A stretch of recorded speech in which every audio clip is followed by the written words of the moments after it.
నమస్కారం. ఇవాళ మీ అందరితో ఒక ఇంపార్టెంట్ ఇన్ఫర్మేషన్ షేర్ చేసుకోవాలనుకుంటున్నాను. నేను మరీ ముఖ్యంగా భారతీయ జనతా పార్టీ కార్యకర్తలకు, సింపథైజర్స్కి అయితే అభినందనలు.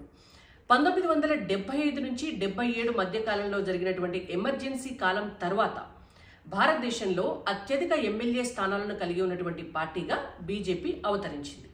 2014 కంటే ముందున్నటువంటి పరిస్థితి వేరు. 2014 తర్వాత బీజేపీ గ్రాఫ్ ఎట్లా ఉంది అనేటువంటిది మీకు చెప్తాను నేను. 2014లో భారతీయ జనతా పార్టీకి మొత్తం దేశంలో 1035 స్థానాలు ఉంటే 2015కి 997 స్థానాలకి తగ్గి 2016కి 1083కి పెరిగింది.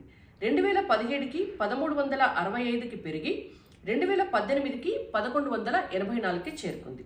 2019లో 1160 స్థానాలు ఉంటే 2020లో 1207 స్థానాలకు పెరిగాయి. 2021లో 1278 స్థానాలుంటే 2022లో 1289 స్థానాలున్నాయి. 2023లో 1441 స్థానాలుంటే 2024కి వచ్చేసరికి 1588 స్థానాలకు చేరుకుంది.